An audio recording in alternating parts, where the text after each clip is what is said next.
بسم اللہ الرحمن الرحیم۔ محترم حضرات، شعبہ خواتین جماعت اسلامی ہند مبارکباد کا مستحق ہے، جس نے ٹوٹتے ہوئے خاندان اور بگڑتے ہوئے سماج کے شدید احساس کے ساتھ ملک گیر سطح پر مضبوط خاندان اور مضبوط سماج کے عنوان کے تحت ایک مہم چلانے کا عزم کیا ہے۔ مضبوط خاندان اور مضبوط سماج کے لیے ضروری ہے کہ میاں بیوی کے تعلقات مضبوط اور درست ہوں۔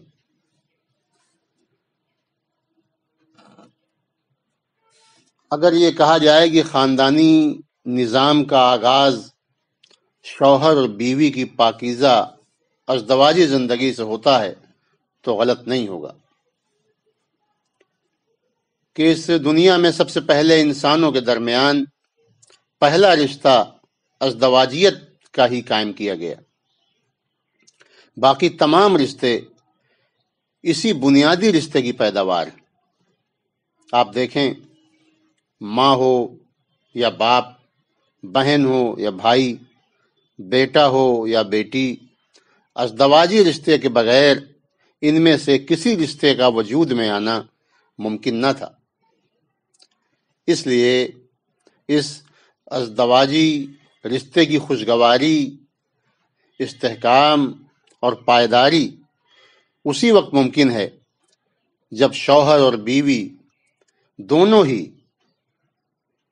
اپنے ازدواجی زندگی کے آداب و فرائض سے بخوبی واقف بھی ہوں اور اس پر عمل کرنے کا عزم بھی رکھتے ہوں۔ اسلام کے مطابق عورت اور مرد برابر سے عزت اور تکریم کے مستحق ہیں۔ قرآن میں ارشاد ہوتا ہے کہ تم میں سے کسی عمل کرنے والے کے عمل کو ضائع نہیں کیا جائے گا، چاہے وہ مرد ہو یا عورت، تم آپس میں ایک دوسرے کا حصہ ہو۔ حدیث میں آتا ہے کہ عورتیں مردوں کا نصف حصہ ہیں۔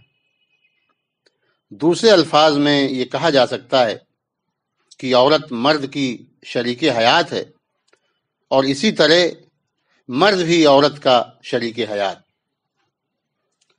دونوں برابر سے ایک دوسرے کے ساتھی، ایک دوسرے کے رفیق۔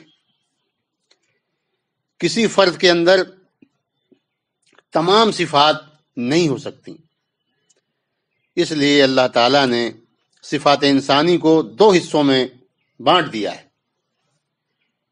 عورت کے اندر نرمی اور محبت والی صفات رکھ دی تاکہ وہ مرد کے لیے سکون اور راحت کا باعث ہو، اور دوسری طرف مرد کے اندر قوامیت والی صفات رکھ دی تاکہ عورت اس سے اعتماد حاصل کر سکے۔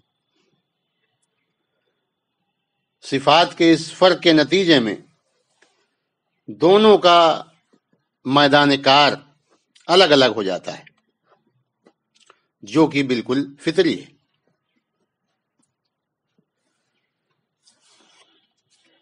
عورت اپنے خون کے ذریعے نسل انسانی کی پرورش تو کر سکتی، لیکن ہل چلا کر اپنی معاش کی فراہمی اور دشمن کا مقابلہ اس کے لیے دشوار ہے، مشکل ہے، کیونکہ قدرت نے اس کو مضبوط جسم اور مضبوط بازو نہیں عطا کیے ہیں۔ ہاں، وہ اپنے سینے میں محبت و الفت، ہمدردی و ایثار کے جذبات رکھتی، چنانچہ ہمیشہ بچوں کی دیکھ بھال، تعلیم و تربیت، گھر کا انتظام، کھانے و کپڑے وغیرہ کی تیاری عورت کے ذمے رہیں، اور کھیتی باڑی، تجارت، کاروبار، گھر کے باہر کے کام اور دشمنوں سے حفاظت مرد کے ذمے رہیں۔ کیونکہ وہ جفاکش اور محنتی ہے اور مضبوط دست بازو رکھتا ہے۔ آپ دیکھیں قرآن میں آتا ہے کہ اللہ تعالیٰ نے اس دنیا میں ہر چیز کو جوڑے جوڑے کی صورت میں بنایا ہے، اور اسی اصول کے مطابق انسان کو بھی پروردگار نے 2 حصوں میں تقسیم کیا ہے۔ اس کا ایک حصہ مرد ہے اور دوسرا حصہ عورت۔ اس تقسیم کا تقاضا ہے کہ اس کا ہر فرد اپنی حیثیت کو، اپنے مقام کو، اپنے میدان کار کو جانے۔ مرد کو یہ جاننا ہے کہ اس کے حقوق کیا ہیں، اس کی ذمہ داریاں کیا ہیں۔ اسی طرح عورت کو بھی جاننا ہے کہ اس کے حدود کار کیا ہیں، اس کی لمیٹیشنز کیا ہیں۔ مرد کی ذمہ داری یہ ہے کہ وہ باہر کے معاملات کو سنبھالے، اور عورت کی ذمہ داری یہ ہے کہ وہ گھر کے معاملات کو سنوارے اور درست کرے۔ اس تقسیم کار کو خوش اسلوبی سے، اچھے انداز سے چلانے کے لیے ضروری ہے کہ دونوں ایک دوسرے کی نزاکتوں کو سمجھیں اور دونوں ایک دوسرے پر کامل اعتماد کرتے ہوئے تعاون کریں۔ آپ غور کریں کہ اس عظیم کائنات میں ایک نظم ہے، ربط ہے، ہم آہنگی ہے، باہمی موافقت ہے، کوئی ٹکراؤ نہیں ہے۔ کائنات کا ہر جز دوسرے جز کے ساتھ ہم آہنگ ہو کر اپنی ڈیوٹی پوری کر رہا ہے۔ ٹھیک یہی معاملہ گھر کے نظام میں بھی درکار ہے۔ گھر کے مجموعی نظام کے ساتھ ہم آہنگی اختیار کرنے میں ہی سکون، کامیابی اور راحت کا راز چھپا ہوا ہے۔ ایک نیک اور صالح خاتون اپنے میٹھے بول سے گھر کے ماحول میں مٹھاس گھول دیتی ہے، اچھے اخلاق سے پورے ماحول کو خوشگوار بناتی ہے۔ اس کا شریفانہ برتاؤ، اس کا اچھا اخلاق دوسروں کی تربیت کے لیے نمونہ بن جاتا ہے، دوسروں کی تربیت کے لیے ذریعہ بن جاتا ہے۔ گھر ایک ریاست ہے اور عورت اس کی انچارج ہوتی ہے۔ گھر کے نظام میں اس کو مرکزی حیثیت کا درجہ حاصل ہوتا ہے، اس لیے گھر کے بننے یا بگڑنے میں اس کا رول بے حد اہم ہوتا ہے۔ اسی لیے عورت کو بہترین خزانہ کہا گیا ہے۔ عورت گھر کا خزانہ ہے، عورت گھر کی دنیا کی روشنی ہے۔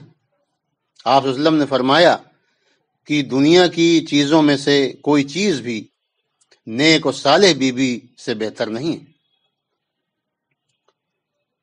محترم حضرات، آپ صلی اللہ علیہ وسلم کی زندگی جس طرح تمام مسلمانوں کی زندگی کے لیے نمونہ ہے، اسی طرح آپ صلی اللہ علیہ وسلم کا گھر بھی تمام گھروں کے لیے نمونہ کی حیثیت رکھتا ہے۔ تمام مسلم مردوں اور مسلم عورتوں پر لازم ہے کہ وہ اپنے گھروں کو اسی خاص نمونے پر ڈھالیں جس کو آپ صلی اللہ علیہ وسلم نے اپنی زندگی میں قائم فرمایا ہے۔ مسلم خواتین کو چاہیے کہ وہ اپنے گھروں کو عمل کا مرکز بنائیں۔ گھر سماجی زندگی کی اکائی ہے، اور عورت کا کام یہ ہے کہ وہ اس اکائی کو درست کرے، اور یہ اکائی درست ہوگی تو پورا سماج درست ہوگا۔ مسلم خاتون کے گھر کا ماحول سادہ اور بے تکلف ہونا چاہیے۔ سادہ گھر آخرت کی یاد دلاتا ہے، اور زرق برق گھر دنیا کی چاہتوں میں الجھا دیتا ہے۔ مومن خاتون کا گھر عبادت کا گھر ہوتا ہے، وہاں خدا اور رسول کی اطاعت کا چرچا ہوتا ہے۔ ہر چھوٹے بڑے معاملے میں یہ دیکھا جاتا ہے کہ اس معاملے میں خدا و رسول کا کیا حکم ہے؟ صحابہ کرام کی زندگی میں ہمیں کیا نمونہ ملتا ہے؟ محترم حضرات، ازدواجی تعلق انسانی تمدن کی جڑ ہے۔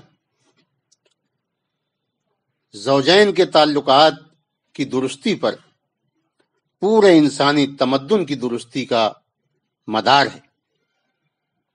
اسلام کے نزدیک اس تعلق کی درستی اور مضبوطی سب سے بڑی نیکی ہے، اور اس تعلق کو توڑنے کی کوشش سب سے بڑی برائی اور فساد ہے۔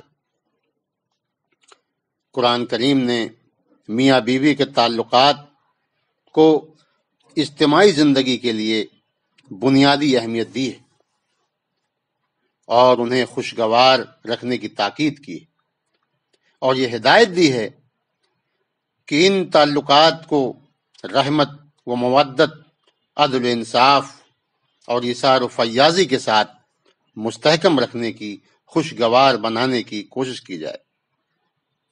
یہ کوشش مسلسل جاری رہنی چاہیے اور آخر دم تک اس میں کوتاہی نہ ہونی چاہیے، کیونکہ انہی تعلقات کو خوشگوار بنانے پر معاشرے کے استحکام، سدھار، پاکیزگی اور ترقی کا دار و مدار ہے۔ مضبوط سماج تبھی ممکن ہے جب خاندان مضبوط ہو، اور خاندان تبھی مضبوط ہو سکتا ہے جب میاں بیوی کے تعلقات درست ہوں۔ اللہ سے دعا ہے کہ وہ جماعت اسلامی ہند کے شعبہ خواتین کی اصلاحی کوششوں میں برکت عطا فرمائے، ان کے اندر وہ پختہ عزم پیدا کرے کہ وہ بکھرتے ہوئے خاندان اور بگڑے ہوئے سماج کی اصلاح اور استحکام کے لیے مسلسل کوششیں جاری رکھ سکیں۔ ربنا تقبل منا انک انت السمیع العلیم وتب علینا انک انت التواب الرحیم۔